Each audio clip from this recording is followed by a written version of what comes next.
After the divorce, I was erased from Ethan's life. No one thought I would actually go through with it. His friends made bets on how long it would take for me to come back to him.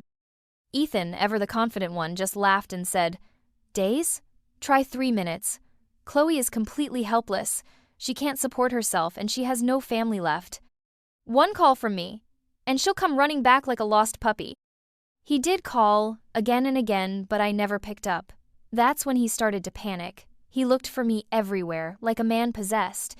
3 years went by. Then, at a wedding reception, I showed up with my daughter.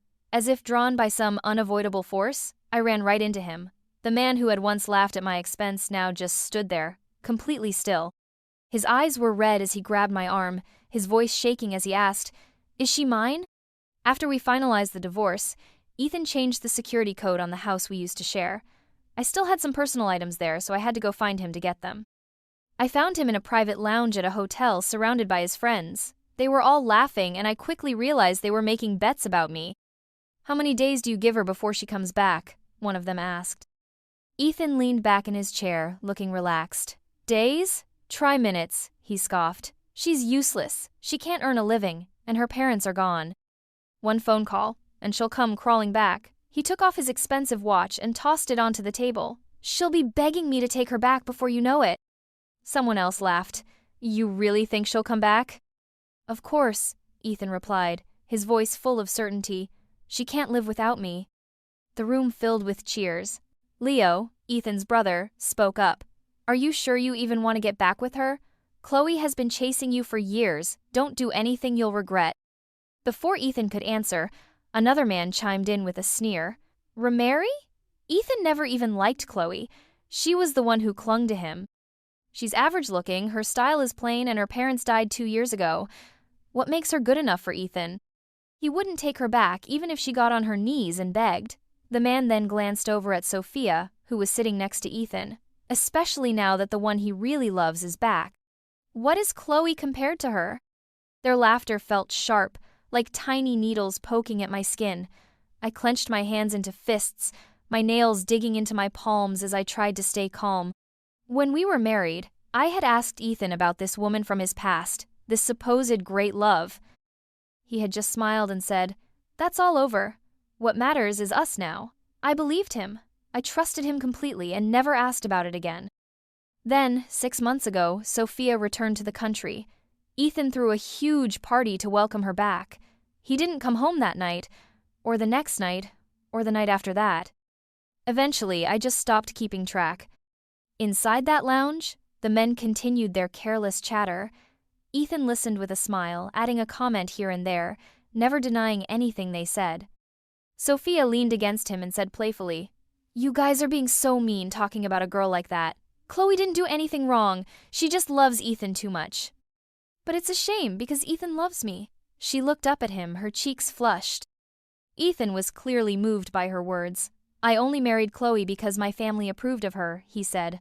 "I was always waiting for someone else." Everyone in the room knew who he meant. In that moment, something inside me finally broke. I had always felt a distance from Ethan, but I could never prove anything was wrong. He remembered my birthday and our anniversaries, always bringing home gifts. Whenever we argued, he was always the first to apologize. I thought those things meant he loved me. I never realized it was all just an act, that he did those things only because he didn't care enough for it to matter. Our 5-year marriage had been a performance. My heart felt like it was shattering into a million pieces. I opened my hands and saw the deep red marks my nails had left. I turned to leave, but as I reached the hallway, Leo, who had stepped out to use the restroom, saw me. "Chloe, you should have said you were here," he said. "Come on in and join us." I just shook my head. "No, I don't think that's a good idea." "Why not?" he asked. Just then, Ethan came out of the room. He put his hands in his pockets and looked at me with a calm, mocking expression. "You came looking for me, didn't you? Why are you leaving without saying hello?" Compared to his composure, my face was a mess of tears. I must have looked pathetic, but that's how love works, isn't it? The one who is loved has all the power, and the one who loves is the one who ends up getting hurt. More people started coming out of the private room, their eyes filled with a mixture of curiosity and amusement. Sophia stood among them, a triumphant look on her face, looking down on me as if she had already won. She smiled sweetly and said, "Ethan, don't be so harsh. You just divorced her. She must be feeling heartbroken. You should be gentle with her." Ethan replied casually, "Of course." Laughter rippled through the group. At that moment, I regretted ever coming to find him. I wiped the tears from my face, cleared my throat, and said, "You changed the passcode. I still have some things to pick up, so I came to find you. But it doesn't matter anymore. I don't want them. Sorry for bothering you. Goodbye." I turned to leave. "Wait," Sophia called out. She walked over and gently took my arm. "Ethan still has something to say to you. You two were married after all. Even if he likes me now, some things should be said clearly since you're here." She smiled again. "Oh, and by the way, do you not love Ethan anymore?" I was confused by her behavior. I couldn't understand her motives until she smiled and said, "Now that the divorce is final, you can't keep clinging to Ethan. I would get jealous. Chloe, you won't come between us, will you?" Sophia had always been manipulative, hiding her true intentions. Her words made my blood boil. I shook her hand off me in anger. She was twisting the truth. Ethan and I were married first. She was the one who came between us, and now she had the nerve to tell me to stay away. "Stop talking nonsense," I started to say, but before I could finish, Sophia suddenly collapsed to the ground. I stood there, shocked, staring at my own hand. I had barely touched her. "Chloe, what do you think you're doing?" Ethan's furious voice cut through the air. He rushed over, pushed me aside, and knelt beside Sophia. The force of his shove sent me stumbling backward. I lost my balance and tumbled down the nearby staircase. My vision went blurry, and a sharp pain shot through my entire body. When I looked up, I saw Ethan walking down the stairs with Sophia in his arms. His eyes were cold. "You get what you deserve," he said. "You've done everything you can to hurt Sophia, and now you're faking an injury. Chloe, we're divorced. If you have any dignity left, stop clinging to me." Sophia looked up at him with teary eyes and whispered, "It's okay, Ethan. Chloe is just angry that I took you away from her. That's why she's acting like this." And just like that, she started crying again. Ethan looked at her with sympathy. When he turned back to me, his eyes were filled with nothing but disgust.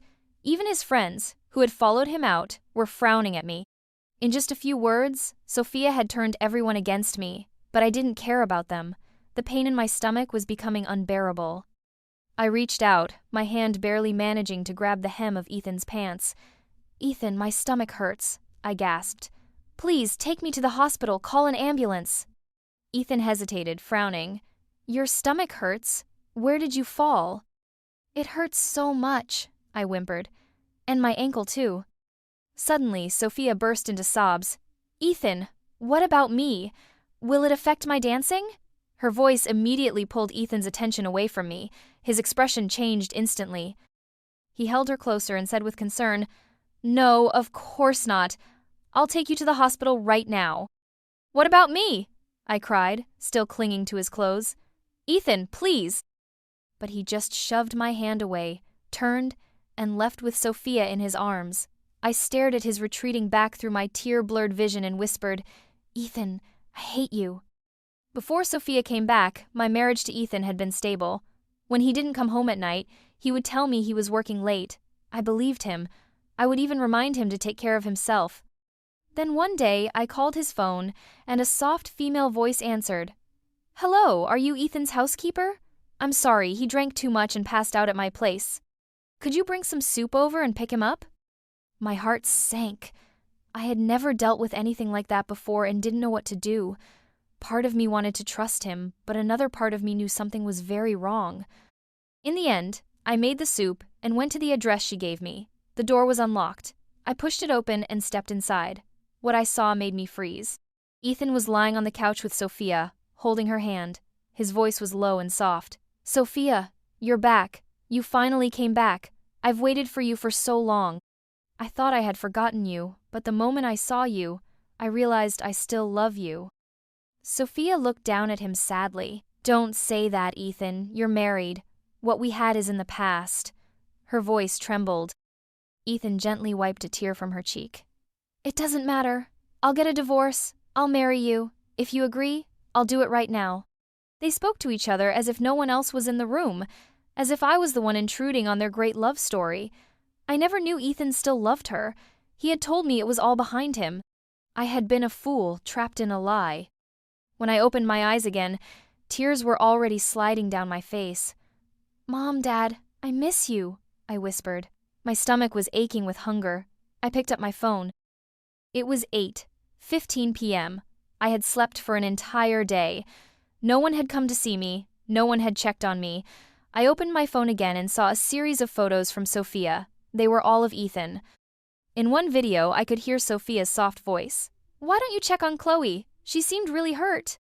At that, Ethan's smile disappeared. His face soured. "Why bring her up? She's such bad luck. A cruel woman.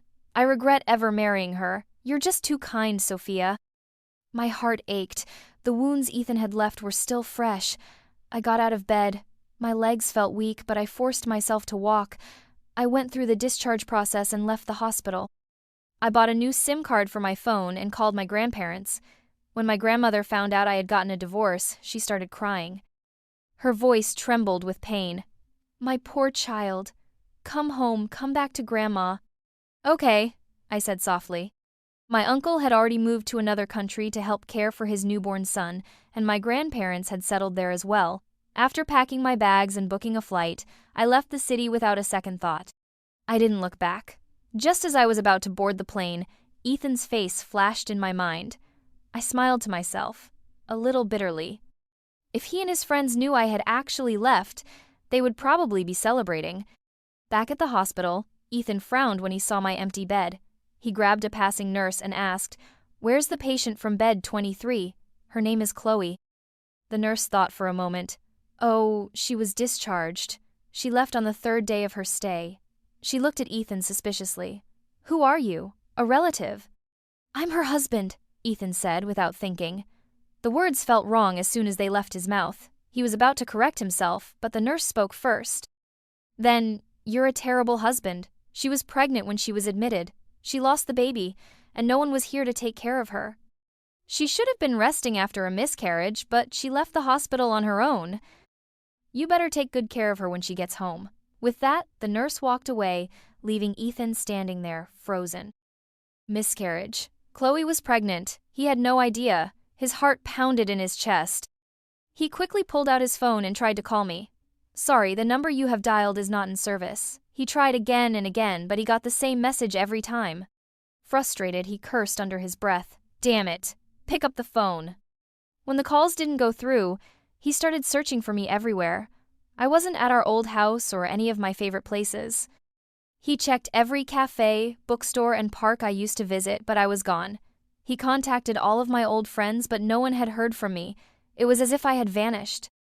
"Chloe can be emotionally fragile," Leo said carefully. "Could she have done something?" Panic surged through Ethan. "No!" he shouted. "She would never do that." But the more he thought about it, the more scared he became. After Chloe's parents died in a car accident, she had struggled with depression. It wasn't impossible. Just then, there was a knock at the door. Ethan's eyes lit up. "Chloe? Is that you?" He rushed to the door, full of hope, but when he opened it, it was Sophia. His face fell. "It's not her." Sophia gritted her teeth in anger. "Why do you even care? You're divorced.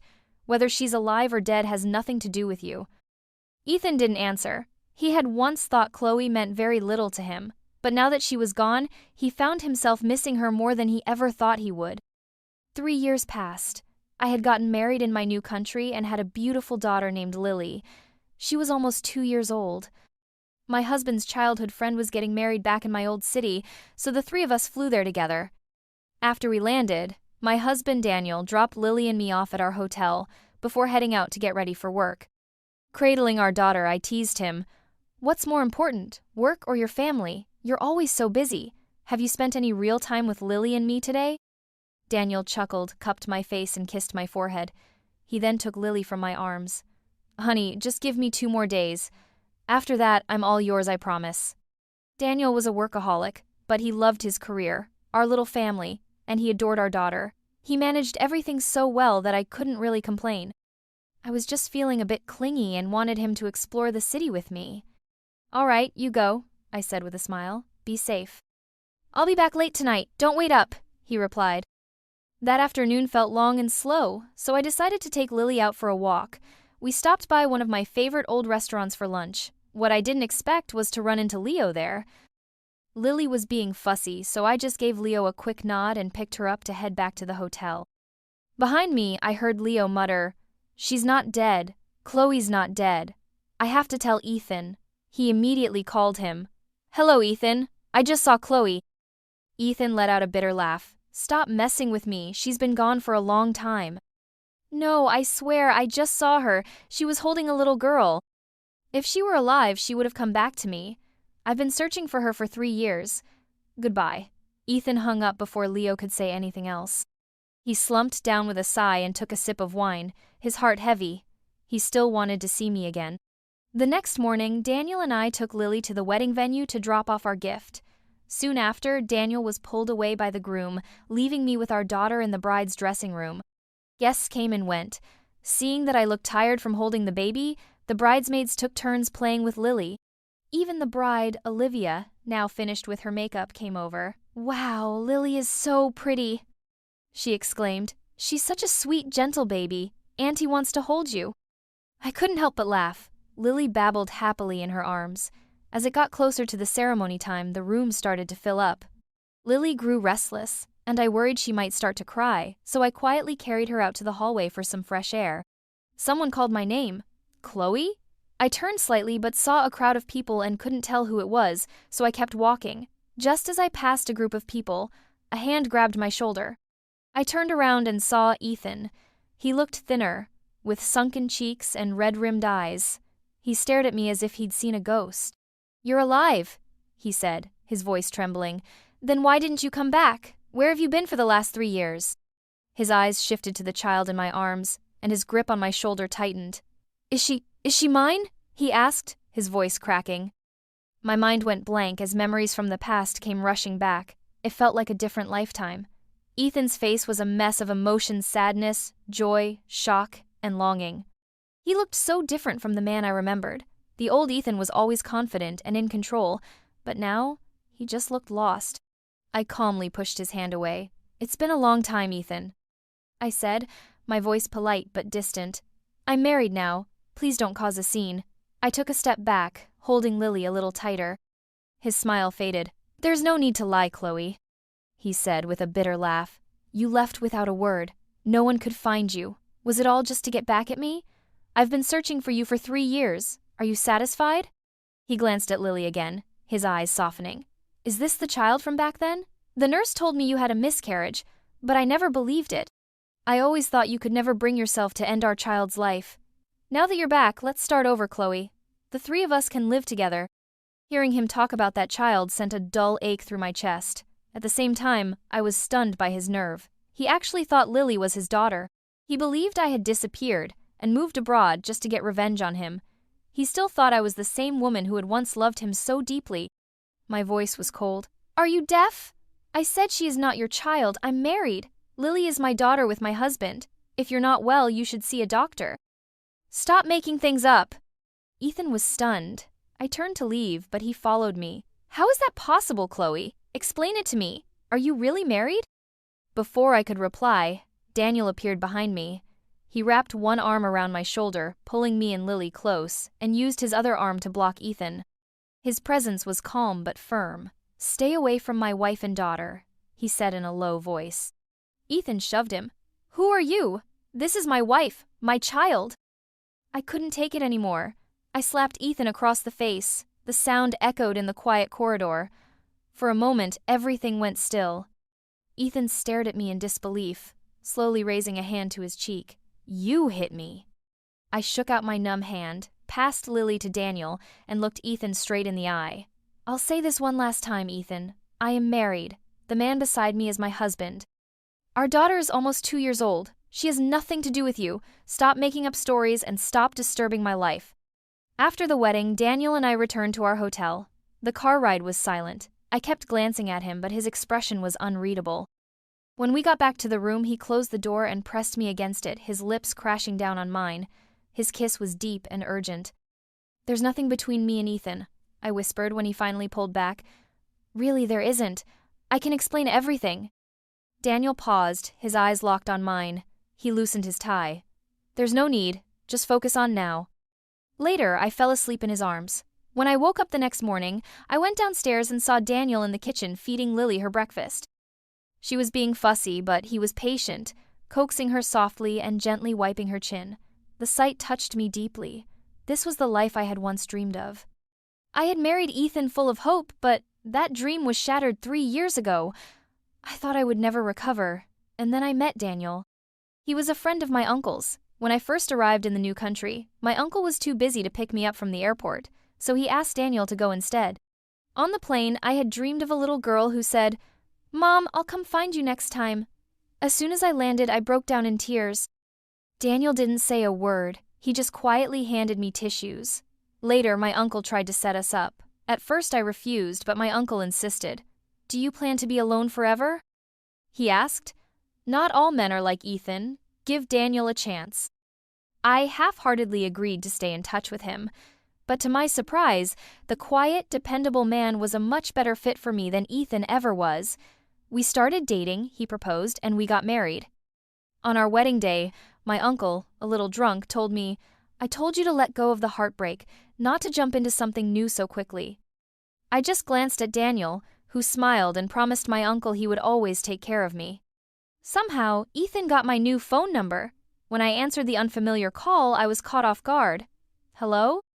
There was a long silence. "It's Ethan." I hung up immediately, but he kept calling. Finally, I answered, irritated. "What do you want?" His voice was soft, almost pleading. "I don't want anything. I just want to talk to you. Chloe, where have you been? I miss you so much. I'm still living in our old house. I'm stuck in the past. Please, come back." His words sounded strangely familiar. Then I remembered. He had said almost the exact same thing to Sophia when she returned.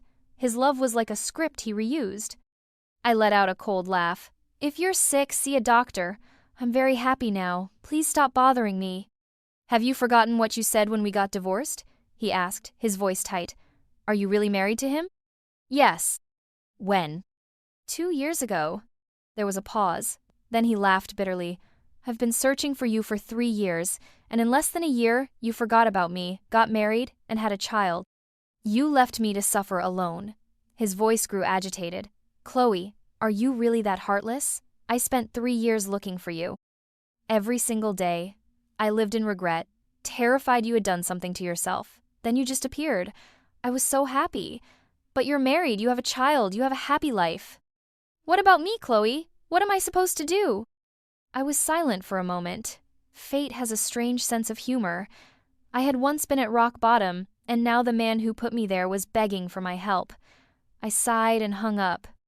The whole exchange left me unsettled. I sent a message to Daniel.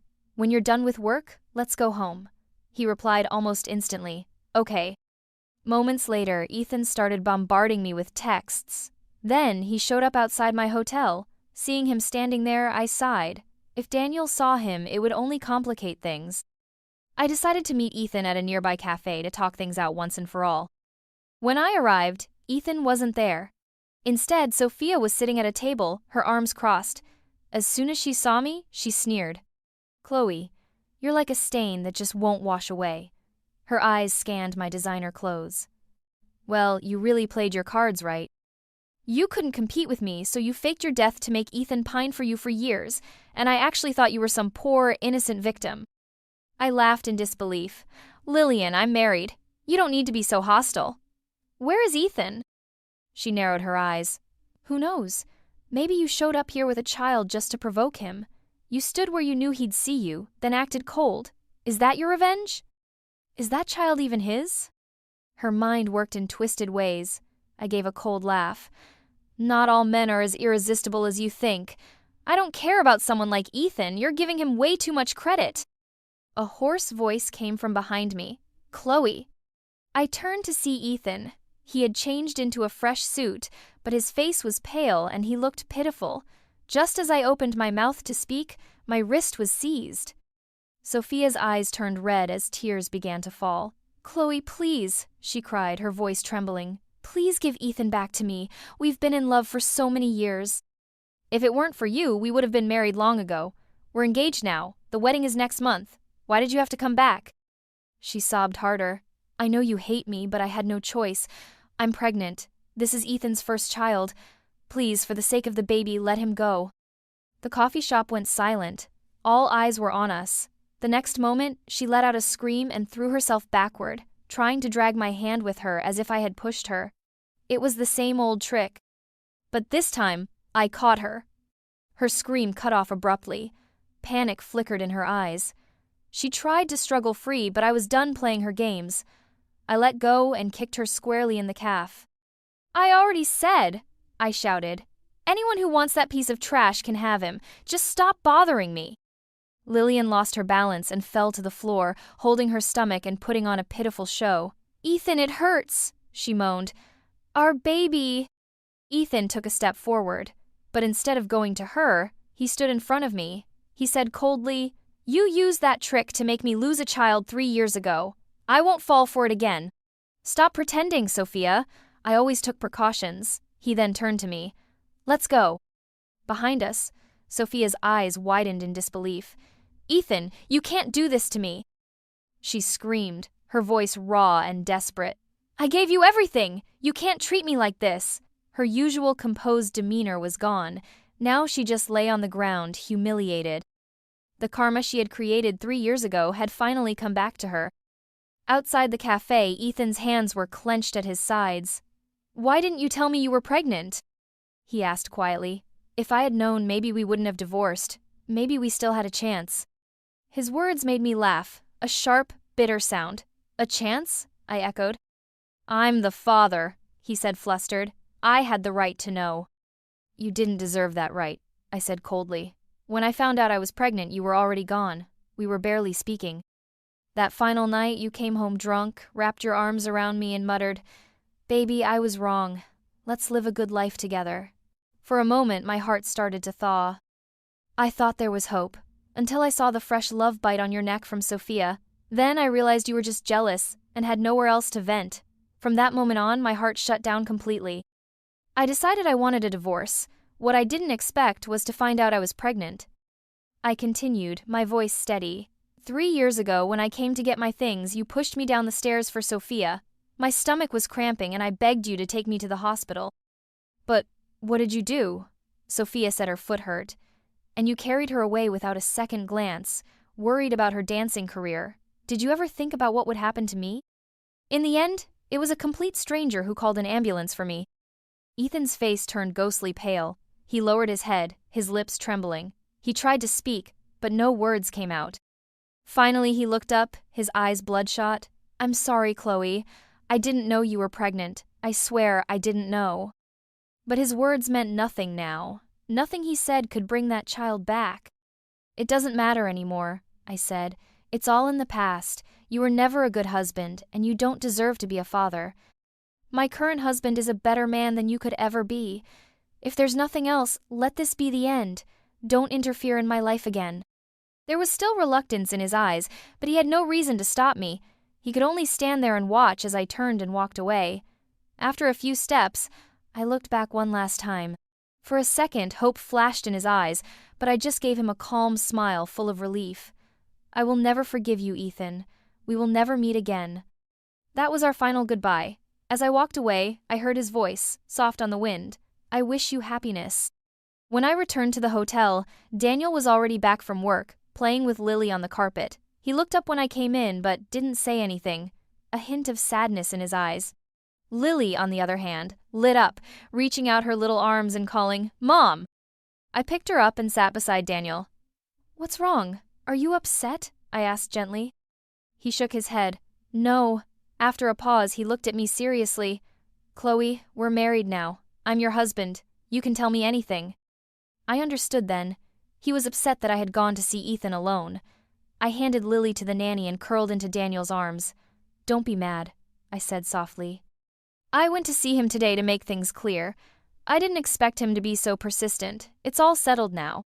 He won't appear in our lives again." I gently comforted him, and his expression gradually softened. I knew the existence of Ethan still bothered him, so I asked, "Do you want to hear about my past with him?" Daniel had only known that I'd been hurt in a previous marriage. He never asked for details. He was always respectful. If I didn't want to talk, he never pushed. After I moved, I did my best to forget that part of my life. I valued what I had with Daniel too much to let shadows from my past come between us. After I told him everything, he was quiet for a long time. Then, anger flickered in his eyes. "What a disgusting man," he muttered. I laughed and leaned against him. Yes, he really was. After I finished settling things, Daniel booked our return tickets. Before we left, his friend Olivia hosted a farewell dinner for us. At the dinner, Olivia patted my hand. "How are you feeling? Has it affected you much?" I was confused. "What do you mean?" Olivia looked flustered, realizing she'd said too much. I turned to Daniel, who just smiled faintly. "It's nothing. If you want to know more, you can ask Olivia."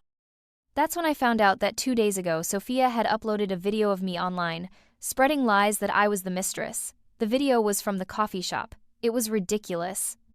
"Don't be angry," Daniel reassured me. "I'm already dealing with it." "Lillian can't stir up much trouble," Olivia added quickly. "Daniel has already filed a lawsuit against her, and I'm the lawyer." "Don't worry, I have plenty of experience with this. I'll do everything I can to make sure she ends up in jail." Her enthusiasm made me laugh, and my gloomy mood lifted. Later, I learned that Ethan really had been searching for me for 3 years.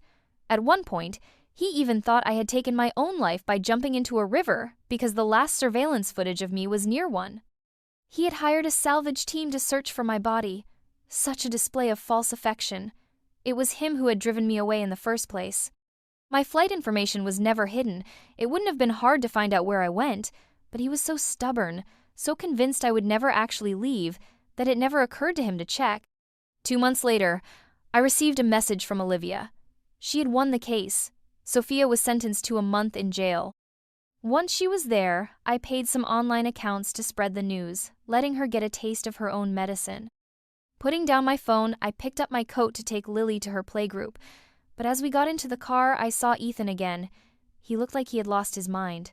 He had followed me all the way here, and now he was just loitering around my neighborhood. I knew he was trying to make up for what he'd done, but there's no medicine for regret. Some things, once broken, can't be fixed. We all have to move forward, and that was the end of it.